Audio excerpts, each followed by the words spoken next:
the Team VVV Awards 2018, sponsored by Ben Green Racing and Thrustmaster.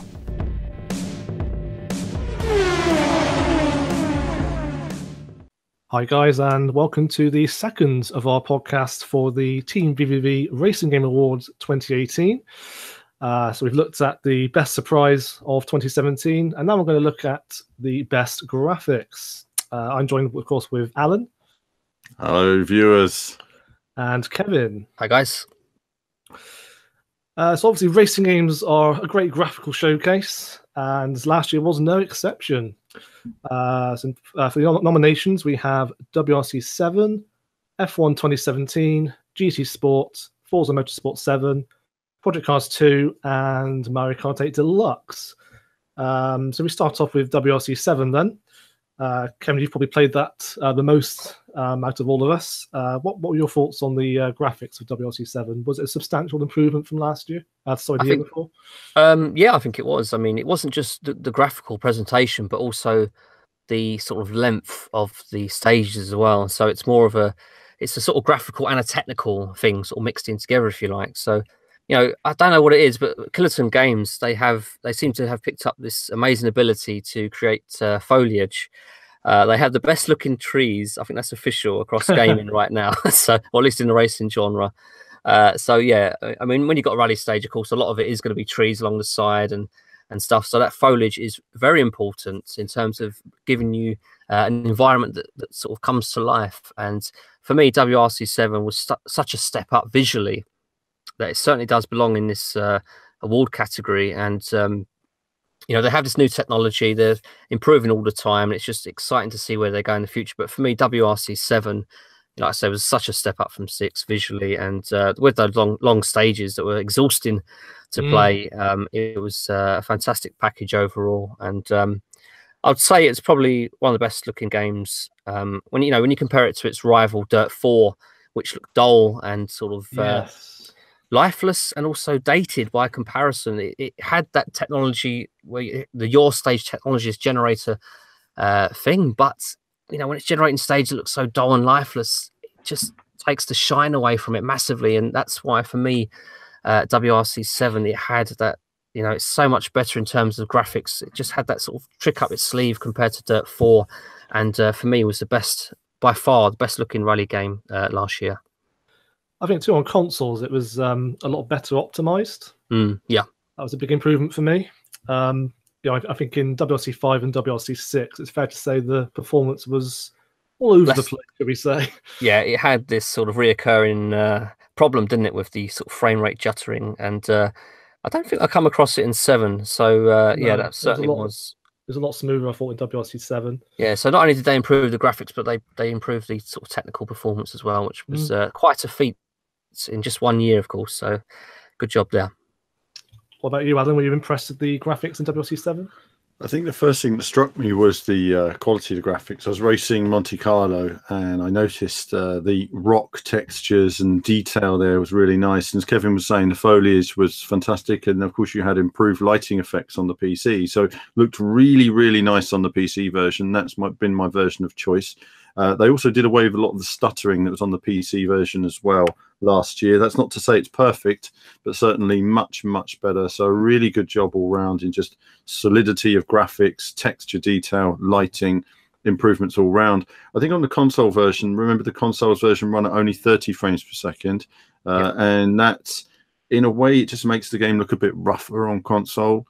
And it's, though the detail is there and the overall detail is apparent, it's not quite the same as the PC version, which I was playing in my videos. So certainly a room for improvement in terms of overall performance. And also the step up on, say, Xbox One X wasn't taking advantage of 60 frames either, instead opting for 4K 30 FPS, so, or whatever resolution they went for. So in that sense, a big step forward. But, you know, not necessarily king of the pile. Fair comments then, yeah. Okay, next up then we have F1 2017. Past games in the series have had pretty great graphics on what I've seen. But do you think they've really stepped up the game for F1 2017, Alan? I think it's been a subtle improvement in terms of consoles. There's less tearing. You remember you've got 20 cars to cope with AI and physics. There's a lot going on there, and they're keeping that 60 FPS, which is really important, especially with the esports now. So overall, I think very nice, solid visuals from Codemasters. It's not spectacular, gets the job done. I will say that the Xbox One X version does look very nice, though. It's on par 100% with the PC version and looks really, really nice. It's solid, it's smooth, it's got everything there. It works very well. I certainly there's room for improvement in terms of spot effects and detail, and I think we're going to see that in terms of investment in F1 games in the future. And it's also the last F1 game that's got the old F1 logo on it as well. But either way, yes, I think nice job from Codemasters. They always do a solid job with these titles, and solid, if not genre sort of breaking in terms of breaking new ground. Yes, it's not quite sort of class leading, is it? No. In other words, no. Speaking of which, though, next up we have Gran Turismo Sport. And of course, that usually is a class leader in the visual department, at least on consoles. And I think it's fair to say GT Sport really was no exception to that. It looks absolutely incredible, even on a standard console. And I've yet to see it on PS4 Pro. And I cannot imagine how it must look on that with 4K graphics and HDR, etc. I mean, whenever there's a new Gran Turismo game, there's always that excitement. What's it going to look like? And GT Sport certainly didn't disappoint in that department. For me, GT5 and GT6, they looked good, but they didn't give me that same buzz that I got with earlier titles. No. When was the last time we saw? The first time we saw GT3, I mean, that was absolutely incredible. Seeing these cars come to life in 3D, in really highly detailed 3D, which you didn't get before, obviously with the PlayStation 1. But GT Sport for me gave me that same sort of buzz, which 5 and 6 didn't. So it's fantastic graphics. I mean, for me, the lighting is probably the most special thing, because they've always got the tracks in a decent state. They've always had these impressive car models, but for me, the GT Sports lighting is what really elevates this game in terms of visuals. And they seem to get it spot on, where other games just fall a little bit short for me. Yeah, I mean, GT Sport, it's incredibly polished. The lighting is really well done, naturally done. I especially like the detail in terms of, there's great texture detail, the LODs in the cars in terms of how detailed the other cars, very high LODs. They've got really nice effects in terms of lighting. Brake lights, for example, look fantastic. They create this really sort of natural glow, and it's wonderful in motion. And of course, Martin, you mentioned the PS4 Pro version, which of course also has 60 frames per second replays as well, which looks absolutely stunning. So in terms of there is something about Gran Turismo that really conveys scale, really nice scale of everything. The cars seem very big and bold and heavy. The environments have long draw distances as well. Even when you're on those boring ovals, they stretch out for miles, and it's everything there is really well done. I mean, given the hardware limitations that they have on the PS4, they've pushed through the boundaries and done an incredible job. And I think it looks absolutely stunning. It's right up there with PC Racers. Another amazing job. Polyphony, they may take forever to do their job. In fact, they take way too long. But having said that, they certainly do come up with the goods when they eventually come up with them. And I just can't wait to see more tracks. Give me more of the old tracks with these graphics. I think early on as well, we were a bit underwhelmed with some of the graphics on the environments, I think. Absolutely. I mean, there was and on some environments, there's still for me a lack of life. There's a lack of grit. I mean, I think when you look at the Tokyo circuit in general, I just find it doesn't have enough just general life around it. And it's almost like a bit of a Ridge Racer game in that way. But in a way, there's part of me that quite likes it being like a Ridge Racer game as well. I enjoy it for what it is. So, but from a technical perspective of what they're actually doing at that frame rate, resolution, detail, it's still a big job. I want to quickly mention the car models actually as well, because I think although it is, it's predictable, you can predict that it'll have good car models. GT Sport really did step it up with, I think it's they're rendered in 4K, and the detail on them is just, you will not find more realistic looking car models in GT Sport. No. And you can really appreciate those in the VR mode as well.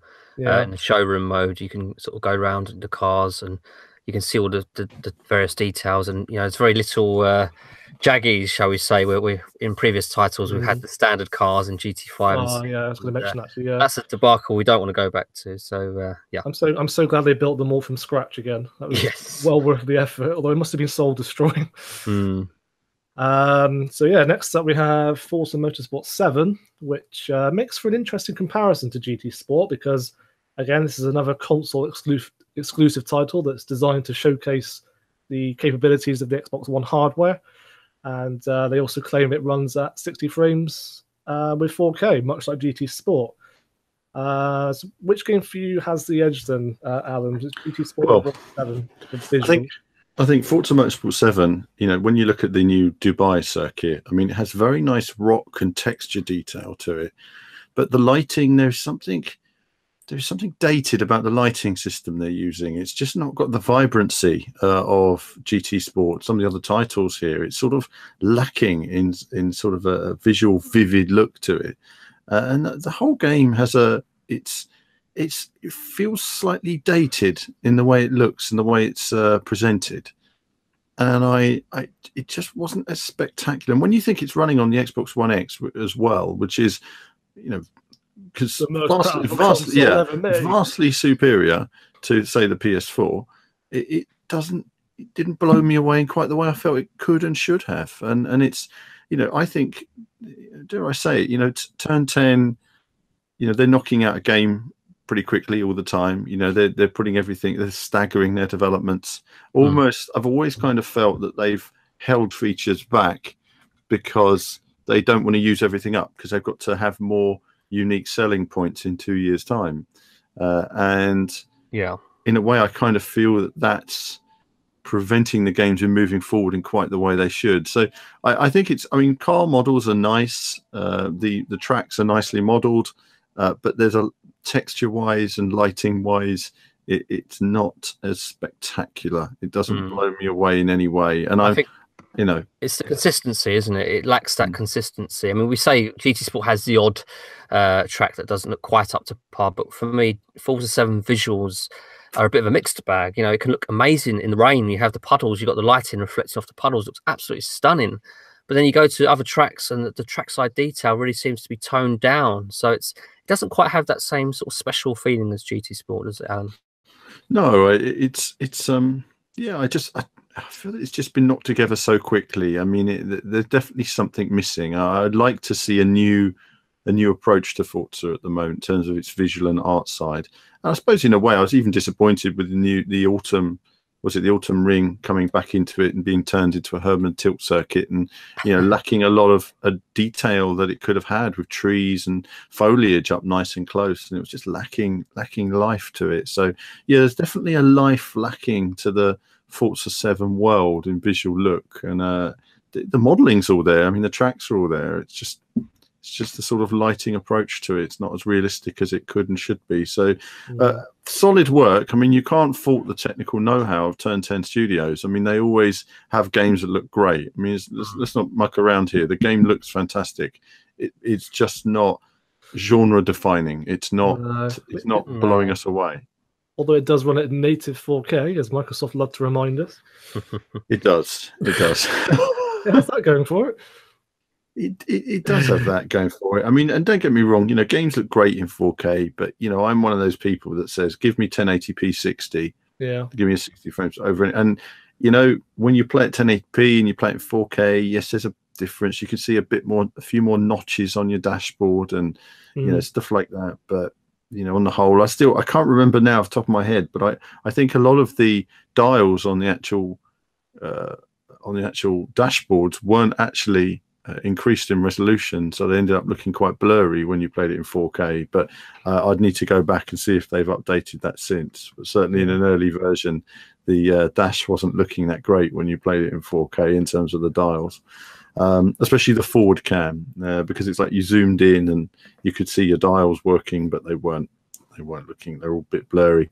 But either way, it's, like I say, it's solid, but it's not spectacular. It's not blowing me in the way I was hoping it would have for the Xbox One X. They need a better showcase for sure. That's it. Onto Project Cars 2 then, while we're still talking about console racing simulations. Project Cars 2 is a funny one because although at times it does look phenomenal, I just get this overriding feeling that it doesn't look quite as good as the original game. And I think that might be because of the sort of more advanced tech they got going on with the undoubtedly. Track 3.0. Yeah, I mean, they've got so much going on. It's absolutely amazing what they've achieved when you consider that. Yeah, they've got all these various, even wind affects the weather situation. You've got all these dynamic time of day, dynamic weather and such. There's so much going on in this game that, the fact that they've got it looking more or less on par with Project Cars 1 is a feat in itself. And perhaps it's a little bit unfair to compare directly to these other titles because these other titles don't quite go into the same level of depth as Project Cars 2 does and might not have as many features. But all the same, we do recognise Project Cars 2 as a good-looking game. But because it's got so much going on, it's something had to give, I guess. And graphically, it probably isn't as good as what the other titles are, but it's understandable because they're pushing in different directions, which is really good to see. I'll say it surpasses in other areas, but maybe not necessarily graphics. Mm. And obviously, don't forget too, this is a multi-format title, whereas the others are exclusive to PlayStation and Xbox. I guess you would expect them to be, a better showcase for the hardware. Yeah, you know what? For me, it's the same. Right? There's something about the lighting again in Project Cars 2 that looks less spectacular than the first game. I mean, for me in general, I've not enjoyed the game as much, but visually there's, I don't know what compromises they had to make to the overall graphics engine to bring in all these other elements.